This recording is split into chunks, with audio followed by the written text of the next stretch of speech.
काल सीईटी सेलनं group C म्हणजेच physiotherapy, occupational therapy, BPO, BSLP, BN, YS या कोर्सची गव्हर्नमेंट आणि प्रायव्हेट कॉलेजची कॅप राऊंड 2 ची जी सीट मॅट्रिक्स आहे ना, तर ती त्यांच्या ऑफिशियल वेबसाईटवर अपडेट केली आहे.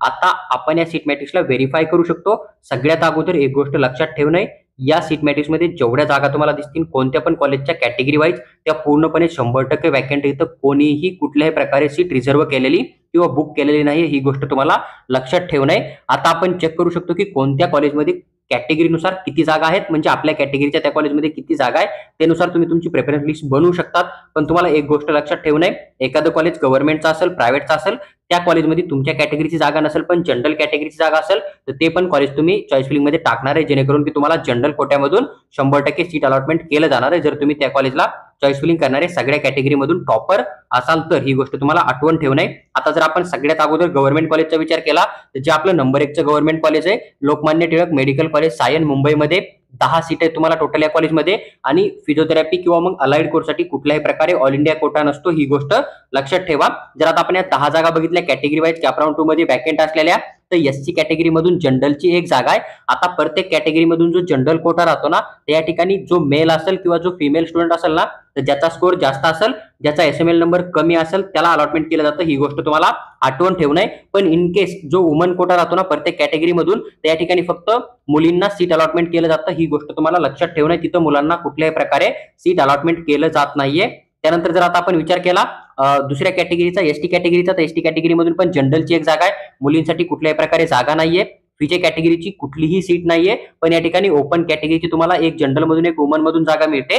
जर या कॉलेजला चॉईस फिलिंग करणारा सगळ्यात जास्त स्कोर आला व्हीजे कॅटेगरीचा मुलगा किंवा मुलगी असेल तर त्यांना या ठिकाणी जनरल मधून सीट अलॉटमेंट 100% केलं जाणार आहे. नंतर आपण जर NT1 चा विचार केला तर जनरल मधून एक जागा आहे, NT2 आणि NT3 ला कुठल्याही प्रकारे या ठिकाणी सीट तुम्हाला दिसत नाहीये. ओबीसी कॅटेगरीचा विचार केला तर एक जागा जनरलची, एक जागा गर्लसाठी. टोटल सीट जर बघितली आपण तर ह्या एससी कॅटेगरी पासून ओबीसी कॅटेगरी पर्यंत पूर्ण रिझर्व्ह कॅटेगरीच्या मिळून तुम्हाला बघायला भेटतील. एसीबीसी जर आपण बघितलं तर जनरल मधून एक जागा आहे, ईडब्ल्यूएस ची मुलींसाठी एक जागा आहे, मुलांसाठी कुठल्याही प्रकारे सीट नाहीये. आणि ओपनची दोघांसाठी पण एक एक जागा तुम्हाला या ठिकाणी वॅकंट दिसते. स्टेट कोट्यामधून टोटल 9 जागा आहे, बाकी ऑदर रिझर्वेशन मध्ये एखादी जागा असू शकते, पण या ठिकाणी एक जागा कोणत्या तरी कॅटेगरीची जी आहे ती कॅप राऊंड मध्ये अलॉटमेंट झाली असेल, मुलांना त्या ठिकाणी जॉईन करून बेटरमेंटला टाकला असेल किंवा रिटेन्शन फॉर्म भरला असेल, म्हणून ते ऍडमिशन त्या ठिकाणी कन्फर्म झाले तुम्हाला बघायला भेटतं. तर 10 पैकी 9 जागा अजून पण या कॉलेजच्या वॅकंट आहेत. आता जर आपण टोटल गव्हर्नमेंट कॉलेजच्या जागा बघितल्या तर राज्यामध्ये 4 गव्हर्नमेंट कॉलेज आहे, 90 सीट तुम्हाला टोटल इंटेक कॅपॅसिटी बघायला भेटते. आणि सेकंड राऊंड मध्ये जर वॅकंट सीट बघितली आपण फिजिओथेरपी गव्हर्नमेंट कॉलेजच्या तर एससी कॅटेगरी मधून जनरल मधून 7 जागा आहे, ऑर्फन मधून एक जागा आहे आणि फिजिकल हँडिकॅपची एक जागा मिळते. एसटी कॅटेगरी मधून 3 जागा, जनरल मधून एक जागा मुलींसाठी आणि एक जागा फिजिकल हँडिकॅपची. फिजे कॅटेगरी मध्ये एक जागा जनरलची, एक जागा मुलींसाठी. NT1 ला एक जागा जनरल, एक जागा मुलींसाठी. NT2 साठी एक जागा जनरल, एक जागा वुमन साठी. NT3 चा विचार केला 2 जागा जनरल मधून आहे, 0 जागा वुमन मधून आहे. ओबीसी कॅटेगरीला 11 जागा जनरलच्या, 5 जागा तुम्हाला वुमन मधून मिळत आहेत. टोटल या सीट तुम्हाला रिझर्व्ह कॅटेगरीच्या बघायला मिळतील एससी कॅटेगरी पासून ओबीसी कॅटेगरी पर्यंत. नंतर जर आपण एसीबीसी चा विचार केला 5 जागा जनरलच्या, एक जागा मुलींसाठी. ईडब्ल्यूएस मधून विचार करतोय 3 जागा जनरलच्या, 3 जागा अजून पण मुलींच्या वॅकंट आहे आणि फिजिकल हँडिकॅपची एक जागा मिळते. ओपन मधून 9 जागा जनरलच्या, 4 जागा मुलींसाठी आणि एक जागा फिजिकल हँडिकॅपची.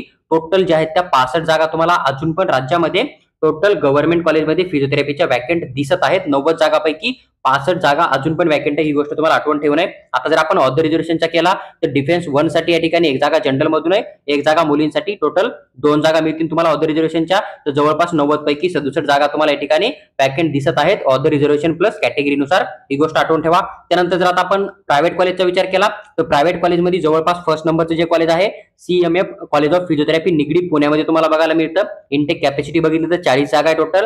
जर आता आपण 40 जागा कॅटेगरी वाईज बघितल्या तर एससी कॅटेगरी पासून सुरुवात करूया. तर एससी कॅटेगरीसाठी जनरल मधून 2 जागा आहे, वुमनसाठी एक जागा मिळते. एसटी कॅटेगरीचा विचार केला तर जनरलची एक जागा आहे, मुलींसाठी कुठल्याही प्रकारे सीट नाहीये. फीजे कॅटेगरीसाठी मुलींना एक जागा आहे, जनरलची सीट नाहीये. NT1 साठी कुठल्याही प्रकारे सीट वॅकंट नाहीये. NT2 चा विचार केला तर एक जागा जनरलची. NT3 चा विचार करतो तो एक जागा जनरलची मिळते. ओबीसी मधून 2 जागा जनरल, एक जागा मुलींसाठी. टोटल जागा बघितल्या रिझर्व्ह कॅटेगरीच्या तुम्हाला या ठिकाणी दिसून येतील. एसीबीसी चा विचार केला 2 जागा मिळतील, जनरल मधून एक जागा मिळते, वुमन मधून. अलाइड कोर्समध्ये मग तो बीएससी नर्सिंग असो, पॅरामेडिकल कोर्समध्ये फिजिओथेरपी असो, तुम्हाला या ठिकाणी ईडब्ल्यूएस ला प्रायव्हेट कॉलेजमध्ये पण सीट रिझर्वेशन बघायला मिळतं. तर ईडब्ल्यूएस साठी जनरलची एक जागा आहे, वुमनची. एक जागा मिळते. ओपन साठी विचार केला तर 11 जागा जनरलच्या, 5 जागा तुम्हाला वुमन साठी बघायला मिळतात. टोटल 31 जागा तुम्हाला या ठिकाणी दिसून येतील. आणि याच्यानंतर अजून एक कोटा राहतो जो की IQ किंवा NRI कोटा राहतो. या जागा डायरेक्ट कॉलेज भरून तुम्ही कॉलेजमध्ये जाऊन डायरेक्ट ऍडमिशन पण करू शकता मॅनेजमेंट कोट्यामधून. तर 6 जागा तुम्हाला या कॉलेजच्या वॅकंट दिसत आहेत अजून पण, आणि टोटल 37 जागा तुम्हाला या ठिकाणी दिसायला येतील. म्हणजे या कॉलेजची जी इंटेक कॅपॅसिटी होती 40 जागांची होती. स्टेटमधून 31 जागा वॅकंट आहे अजून पण. आणि ज्या काय 6 जागा आहे IQ कोट्याच्या, तर इथं कुठल्याही प्रकारे अजून IQ कोट्याचं ऍडमिशन झालेलं नाहीये एक पण.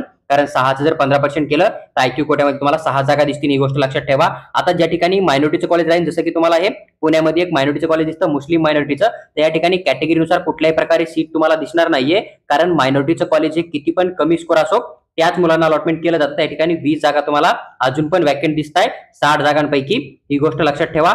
आणि बाकीच्या जागा ज्या आहेत त्या IQ कोट्यामधून 9 जागा दिसतील. टोटल 29 जागा आहे. बाकीच्या जागा ज्या आहेत ते मुलांना अलॉटमेंट झाल्या, त्या मुलांनी त्या ठिकाणी एक तर जॉईन करून अपग्रेडला टाकले किंवा मग रिटेन्शन फॉर्म भरून डिग्री कंटिन्यू केलेली असू शकते. तर ज्यांच्याकडे मायनॉरिटीचा डॉक्युमेंट आहे, कमी मार्क आहे, त्यांना पण एक हे कॉलेज अलॉटमेंट होऊ शकतं, ही गोष्ट लक्षात ठेवा. तर मायनॉरिटी कॉलेजमध्ये कुठल्याही प्रकारे कॅटेगरीनुसार जागा नसताय, ही गोष्ट तुम्हाला आठवण ठेवू नये. त्यानंतर जर आता आपण बघितले की टोटल कॉलेज किती पार्टिसिपेट करतात, तर मला वाटतं काहीतरी 98 कॉलेज होते लास्ट टाइम. आणि आता ह्यावेळेस जर बघितलं आपण तर 103 कॉलेज तुम्हाला बघायला मिळतील. 103 कॉलेजमध्ये टोटल जागा बघितल्या तर 5670 जागा बघायला मिळतील. आता आपण जर कॅटेगरी वाईज सेमी गव्हर्नमेंटच्या जागा बघितल्या कॅटेगरी फी साठी, तर SC कॅटेगरी मधून जनरलच्या 150 जागा आहे, वुमन साठी 59 जागा आहे. ST कॅटेगरीचा विचार केला तर 95 जागा जनरल मधून, 34 जागा मुलींसाठी. फीचे कॅटेगरीचा विचार केला तर 38 जागा आहे जनरल मधून, 14 जागा आहे वुमन साठी. NT1 चा विचार केला तर 32 जागा जनरल मधून मुलींसाठी, 10 जागा. NT2 चा विचार केला तर 48 जागा जनरल मधून मुलींसाठी, 22 जागा आहे. NT3 च्या 23 जागा जनरल मधून, 11 जागा आहे मुलींसाठी. ओबीसी कॅटेगरीच्या 220 जागा जनरलच्या, 85 जागा आहे मुलींसाठी. या टोटल जागा तुम्हाला रिझर्व्ह कॅटेगरीच्या मिळतील SC कॅटेगरी पासून OBC कॅटेगरी पर्यंत. ACBC चा विचार केला 199 जागा जनरलच्या, 86 जागा तुम्हाला वुमन कोट्यामधून. EWS चा विचार केला 157 जागा जनरलच्या, 71 जागा मुलींसाठी. ओपन मधून 1148 जागा जनरलच्या आणि 488 जागा मुलींसाठी. 2990 जागा तुम्हाला स्टेट कोट्यामधून कॅटेगरीच्या फीस मधून तुम्हाला बघायला भेटतील. अजून पण सेकंड राऊंडला एवढ्या जागा वॅकंट आहेत. जवळपास 3000 जागा तुम्हाला कॅटेगरीच्या फीस मध्ये फक्त प्रायव्हेट कॉलेजमध्ये वॅकंट दिसत आहेत कॅप राऊंड 2 साठी, ही गोष्ट लक्षात ठेवा. नंतर IQ कोट्याचा विचार केला तर 820 जागा तुम्हाला मॅनेजमेंट कोट्याच्या अजून पण वॅकंट दिसतात. तर टोटल 3810 जागा तुम्हाला फिजिओथेरपीसाठी प्रायव्हेट कॉलेजच्या वॅकंट दिसत आहेत स्टेट काउन्सिलिंग आणि मॅनेजमेंट कोट्याच्या मिळून. नंतर तुम्ही ऑक्युपेशनल थेरपीसाठी विचार केला तर जवळपास 4 गव्हर्नमेंट कॉलेज तुम्हाला बघायला भेटतील. 4 गव्हर्नमेंट कॉलेजमध्ये 90 जे आहेत त्या टोटल सीट आहेत. जर आता आपण वॅकंट जागा बघितल्या कॅप राऊंड 2 साठी, तर SC कॅटेगरी मधून जनरलच्या 5 आहे, मुलींसाठी 1 आहे. फिजिकल हँडिकॅपची पण तुम्हाला 1 जागा वॅकंट दिसते. ST कॅटेगरीसाठी 3 जागा जनरलच्या आहे, 2 जागा मुलींसाठी. फीचे कॅटेगरीच्या 2 जागा जनरल मधून आहे. NT1 ची 1 मुलीसाठी 1 मुलासाठी जागा तुम्हाला वॅकंट दिसते. NT2 चा विचार केला तर 2 जागा जनरलच्या आहे, 1 जागा वुमन साठी. NT3 चा विचार केला तर 1 जागा जनरलची. OBC कॅटेगरीचा विचार केला 6 जागा जनरलच्या आहे, 5 जागा गर्लसाठी आणि 1 जागा फिजिकल हँडिकॅपची. ACBC चा विचार केला 4 जागा जनरल मधून आहे, 3 जागा मुलींसाठी, 1 जागा फिजिकल हँडिकॅपची. EWS चा विचार केला 5 जागा जनरलच्या आहे, 2 जागा वुमनच्या आहे. ओपनचा विचार केला 10 जागा जनरलच्या आहे, 3 जागा मुलींसाठी, 1 जागा अनाथ मुलांची आणि 1 जागा अपंग मुलांची तुम्हाला बघायला मिळते. टोटल 62 जागा अजून पण वॅकंट आहे. ऑदर रिझर्वेशन मध्ये डिफेन्स 1 ची जागा बघितली तर 1 जनरल 1 गर्लसाठी. डिफेन्स 2 बघितलं तर जस्ट जनरल मधून 1 जागा वॅकंट आहे. टोटल अजून पण 3 जागा वॅकंट आहे. 65 जागा तुम्हाला अजून पण वॅकंट दिसत आहेत ओटीच्या टोटल गव्हर्नमेंट कॉलेजमध्ये. त्यानंतर जर आता आपण प्रायव्हेट कॉलेजचा विचार केला तुम्हाला तर या ठिकाणी प्रायव्हेट कॉलेज कुठल्याही प्रकारे दिसत नाही ऑक्युपेशनल थेरपीचं. तुम्हाला नंतर गव्हर्नमेंट कॉलेज दिसेल बॅचलर ऑफ आयडिओलॉजी स्पीच आणि लँग्वेजचं. त्या ठिकाणी 2 कॉलेज आहे, 2 कॉलेजमध्ये 25 ची इंटेक कॅपॅसिटी आणि 25 पैकी जर आता आपण वॅकंट जागा बघितल्या कॅटेगरीनुसार तुम्हाला या ठिकाणी SC कॅटेगरी मधून जनरलच्या 2 वुमनची 1 जागा मिळते. ST कॅटेगरी मधून जनरलची 1 जागा आहे. फीचे कॅटेगरीला कुठल्याही प्रकारे सीट वॅकंट नाहीये. NT1 ची जनरलची 1 जागा, NT2 NT3 ची कुठल्याही प्रकारे सीट वॅकंट नाहीये. OBC कॅटेगरीच्या 2 जागा जनरलच्या आहे, 1 जागा मुलींसाठी. ACBC कॅटेगरीचा विचार केला तर 1 जागा मिळते जनरल मधून, 1 जागा वुमन कोट्यामधून. EWS ची कुठल्याही प्रकारे सीट वॅकंट नाहीये. जर आता आपण जनरल कॅटेगरीचा विचार करतोय तर 2 जागा जनरल मधून, 1 जागा मुलींसाठी आणि 1 जागा फिजिकल हँडिकॅपची. 25 पैकी 14 जागा तुम्हाला अजून पण वॅकंट दिसत आहे. ऑदर रिझर्वेशनची इथं कुठल्याही प्रकारे सीट नाहीये. त्यानंतर जर आता आपण अजून बघितलं तर आपल्याला BPOचं एक गव्हर्नमेंट कॉलेज बघायला भेटतं. जर बघितलं तर 8 कॉलेजची टोटल इंटेक कॅपॅसिटी दिसते तुम्हाला. या कॉलेजची इंटेक कॅपॅसिटी 8 जागा आहे. जर आता आपण कॅटेगरी वाईज बघितलं तर SC कॅटेगरीची कुठल्याही प्रकारे जागा नाहीये. ST ची मुलींसाठी 1 जागा आहे. फीचे NT1 साठी कुठल्याही प्रकारे सीट नाहीये. NT2 ची जनरल मधून 1 जागा आहे. NT3 आणि OBC ची कुठल्याही प्रकारे सीट नाहीये.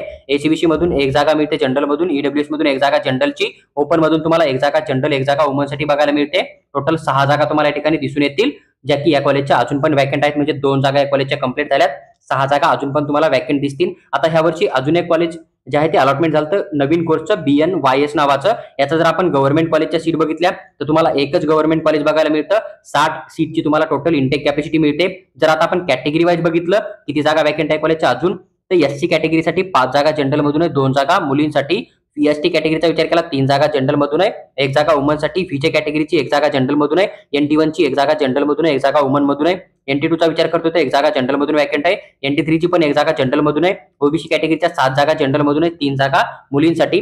ACBC मधून 3 जागा जनरलच्या आहे, 2 जागा मुलींसाठी. EWS चा विचार केला तर 2 जागा जनरलच्या आहे, 1 जागा वुमनसाठी. ओपन कॅटेगरीचा विचार केला तर 8 जागा जनरलच्या आहेत, 3 जागा तुम्हाला गर्ल्स मधून दिसत आहे. आणि बाकी फिजिकल हँडिकॅपची जागा OBC मधून 1 आहे, EWS मधून 1 आहे आणि ओपन मधून 1 जागा दिसते. आणि ऑर्फनची ओपन मधून 1 जागा तुम्हाला अजून पण वॅकंट दिसते. 49 जागा 60 पैकी अजून पण तुम्हाला स्टेट काउन्सिलिंग मधून वॅकंट दिसत आहे. ऑदर रिझर्वेशनचा विचार केला BNYS नावाच्या कोर्ससाठी गव्हर्नमेंट कॉलेजचा तर डिफेन्स 1 मधून 1 जागा जनरलची, 1 जागा मुलींची. डिफेन्स 2 मधून 1 जागा जनरलची. महाराष्ट्र कर्नाटक बॉर्डरची पण तुम्हाला 1 जागा मिळते. टोटल 4 जागा आहेत, तर 53 जागा 60 पैकी अजून पण या ठिकाणी वॅकंट दिसत आहेत. नंतर BNYS नावाचा कोर्स आहे ना, त्याचे काही प्रायव्हेट किंवा सेमी गव्हर्नमेंट कॉलेज आहे, 2 कॉलेज आहे. 2 कॉलेजची मिळून टोटल तुम्हाला 120 सीटची इंटेक कॅपॅसिटी मिळते. जर आता आपण कॅटेगरी वाईज बघितलं तर SC मधून जनरलच्या 4 जागा आहे, मुलींसाठी 2 जागा आहे. ST चा विचार केला 2 जागा जनरल मधून, 1 जागा मुलींसाठी. VJ चा विचार केला 1 जागा जनरल, 1 जागा वुमनसाठी. NT1 चा विचार केला 1 जागा जनरलची. NT2 चा विचार करतो 1 जागा जनरल, 1 जागा वुमन कोट्याची. NT3 मधून 2 जागा जनरलच्या आहे. OBC कॅटेगरीचा विचार केला 5 जागा जनरल मधून आहे, 3 जागा वुमन मधून आहे. ACBCच्या 6 जागा जनरल मधून आहे, 2 जागा वुमन मधून आहे. EWS चा विचार करतोय 7 जागा जनरल मधून आहे, 3 जागा वुमन कोट्यामधून आहे. ओपनचा विचार केला 29 जागा जनरल मधून आहे, 15 जागा तुम्हाला मुलींसाठी दिसतील. टोटल 86 जागा या 2 कॉलेजमध्ये तुम्हाला अजून पण वॅकंट दिसत आहे. कॅटेगरीच्या बेनिफिटमध्ये जर तुम्हाला मॅनेजमेंट कोट्यामधून करणं असेल तर 18 जागा तुम्हाला अजून पण वॅकंट दिसत आहे. टोटल 104 जागा या कोर्सच्या या 2 कॉलेजमध्ये अजून पण वॅकंट आहेत. हे जे सीट मॅट्रिक्स होतं BPTHचं सेकंड राऊंडचं मी डिटेलमध्ये एक्सप्लेन करून तुमच्यासोबत शेअर केलेलं आहे. आता तुम्हाला सीट बघून एक आयडिया येऊन जाईल की किती जागा वॅकंट आहेत आणि कोणत्या कॉलेजच्या किती जागा वॅकंट आहेत आणि त्यानुसार तुम्हाला कोणतं कॉलेज प्रिफरन्स लिस्टमध्ये टाकायचंय की मग तुम्हाला आत्ताच एक नॉर्मल कॉलेज टाकून ऍडमिशन कन्फर्म करायचे की मग 4थ्या राऊंडपर्यंत अजून चांगल्या कॉलेजचा वेट करणं आहे. त्याची तुम्हाला एक सरासरी आयडिया येऊन जाईल, कट ऑफची आयडिया मिळून जाईल. त्यामुळे तुम्हाला सीट मॅट्रिक्स बघणं खूप गरजेचं आहे. आणि जेवढे कॉलेज सीट मॅट्रिक्स मध्ये तेवढ्याच कॉलेजला तुम्ही मॅनेजमेंट जाऊन ऍडमिशन करणार आहे. जे कॉलेज सीट मॅट्रिक्स मध्ये नाहीये त्या कॉलेजमध्ये तुम्ही मॅनेजमेंट ऍडमिशन केलं तर तुमच्यासोबत फ्रॉड पण होऊ शकतो. ही गोष्ट तुम्हाला आठवण ठेवू नये. जर तुम्हाला व्हिडिओ आवडला असेल तर लाईक करा आणि चॅनलला सबस्क्राईब करून आमच्यासोबत जोडून राहा. त्याचबरोबर जर तुम्हाला DPT medical consultancy through paid counselling किंवा पर्सनल गाईडची रिक्वायरमेंट असेल तर आम्हाला व्हॉट्सअपवर मेसेज टाका. आम्ही तुम्हाला त्याबद्दल सविस्तर माहिती नक्की शेअर करू.